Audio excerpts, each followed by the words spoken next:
Assalamu alaikum. Bismillahirrahmanirrahim. Welcome to second year chemistry, and today's topic is ionization energy.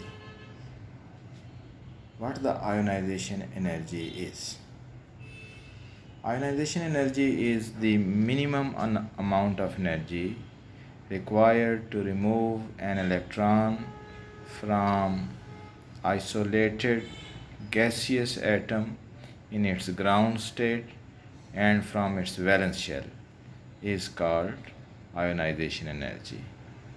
That is definition that is generally present in different books, but the definition of ionization energy, and particularly of first ionization energy that is present in your textbook, is the first ionization energy is the energy required. First ionization energy is the energy required to remove the most loosely held electron 1 mole of gaseous atoms to produce 1 mole of gaseous ions. That is called ionization energy. Ionization energy is the energy that is required to remove the most loosely held electron in an atom in 1 mole of gaseous atoms to produce 1 mole of gaseous ions. That is called ionization energy. Units of ionization energy are the same as are the units of energy because it is an energy, so its units will be the same one. At here an equation is written where X is indicating some atom, suppose 1 mole of sodium. So in gaseous form, that is isolated atom, separated atom.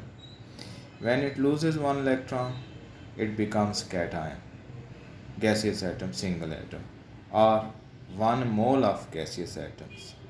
When they are converted into 1 mole of cations by the loss of 1 mole of electrons, the amount of energy required for this process is called first ionization energy, or generally ionization energy.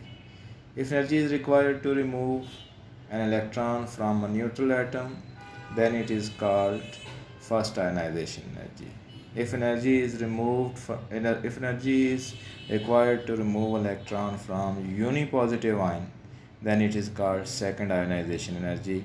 And similarly, energy requirement for the loss of third electron from the dipositive cation is called third ionization energy. Here trend is being studied of the first ionization energy, and we are talking about atomic properties and atomic properties of third period of the periodic table that starts from sodium or alkali metal and ends with noble gas argon. In previous two lectures we discussed different blocks and third period as well. So now, what trend in first ionization energy is observed in the third period? Uh, that trend is that ionization energy increases from left to right in the third period. Ionization energy value of elements increases as we proceed from sodium to argon, from left to right in the third period. For example, first ionization energy of sodium is its first ionization energy is 496 kilojoules per mole. That is first ionization energy or ionization potential of sodium. And ionization energy of magnesium is 738, that of aluminum is 578, and that of chlorine is 1251, and that of argon is 1520. So last element of third period is argon, and its ionization energy is 1520 kilojoules per mole, according to your second year textbook of chemistry.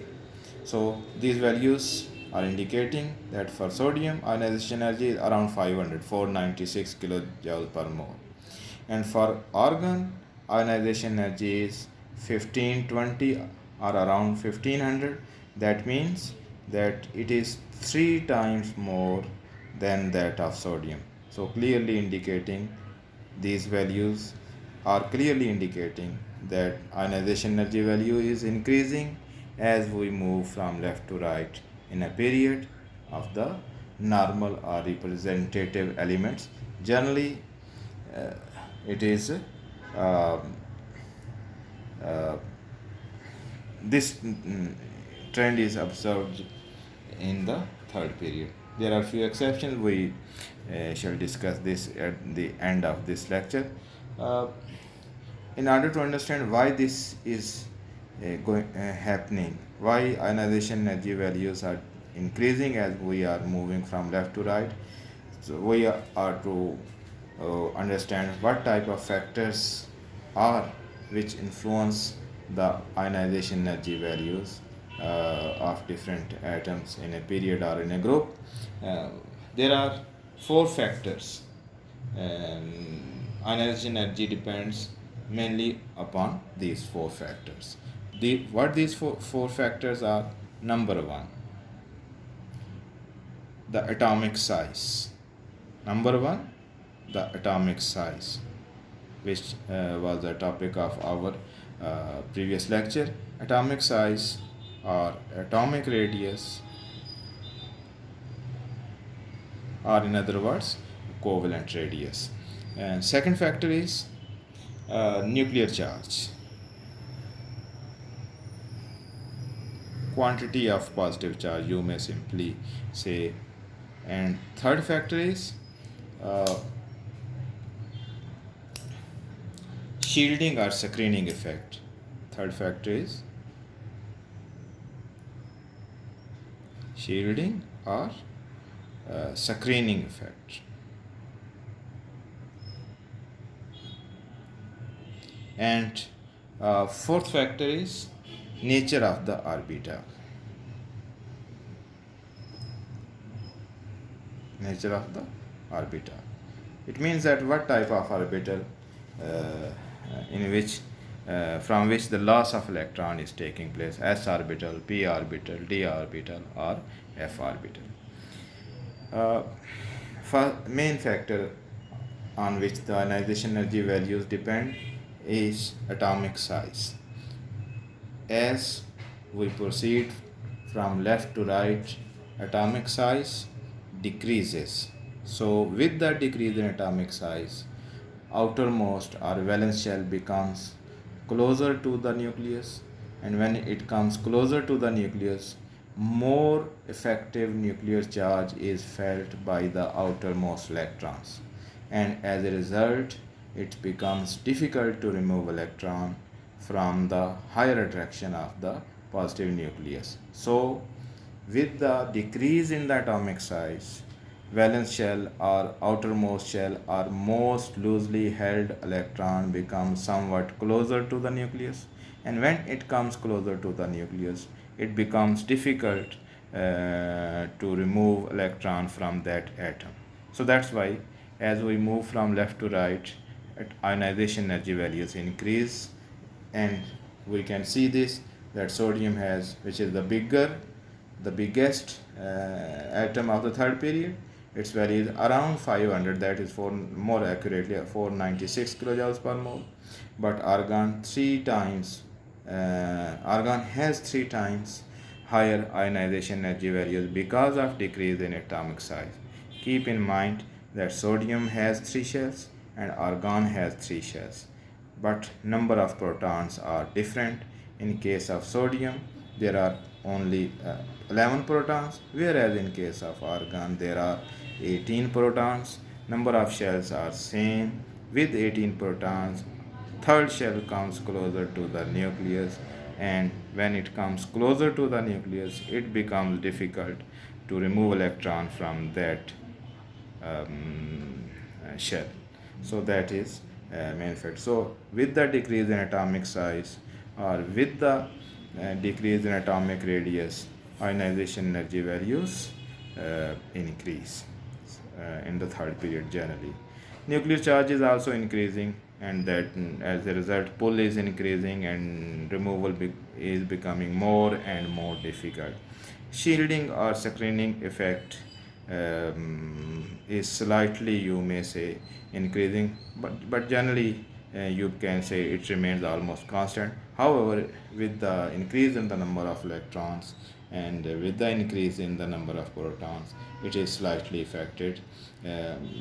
And nature of the orbital, it is easier to remove electron from higher energy orbital. That is, it is somewhat easier to remove electron from p orbital than in case of s orbital, but it is only for a few exceptions, not always this is the case.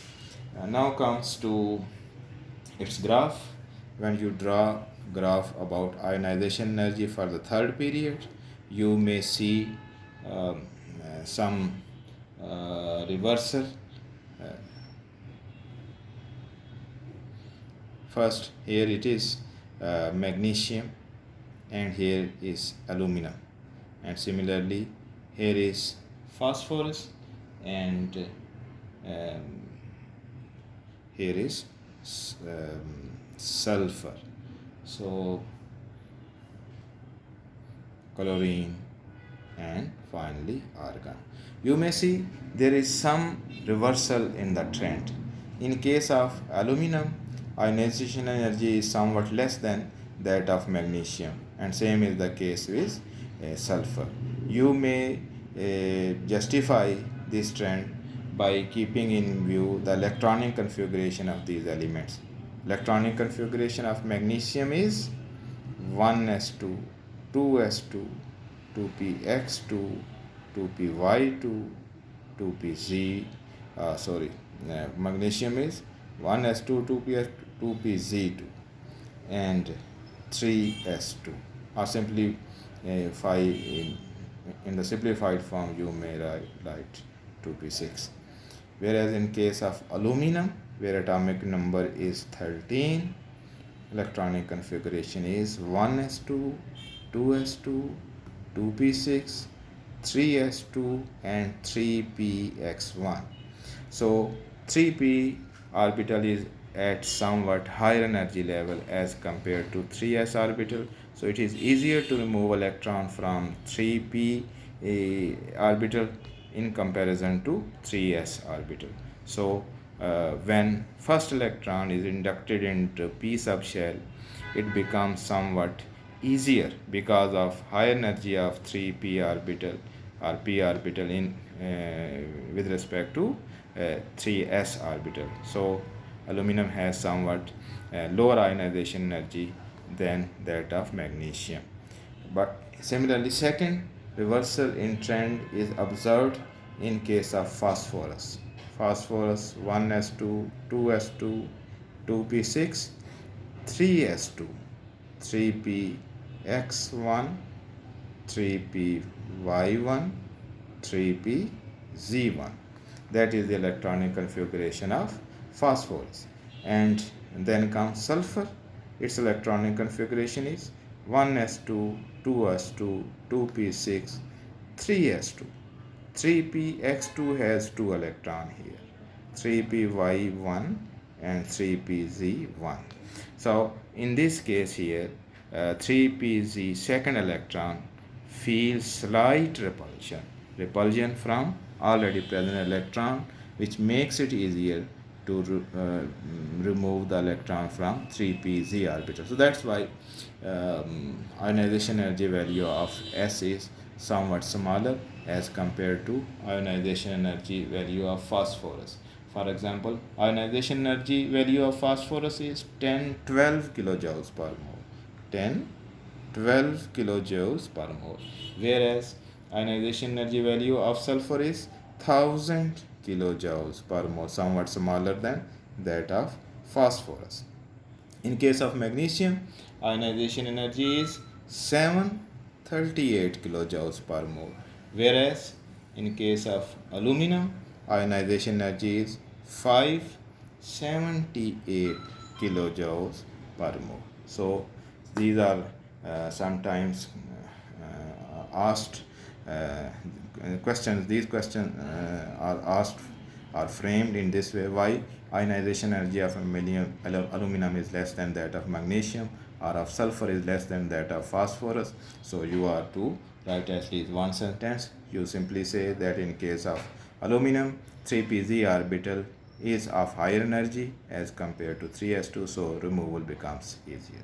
That is about ionization energy, and in our next lecture we shall discuss electron activity. Thank you so much.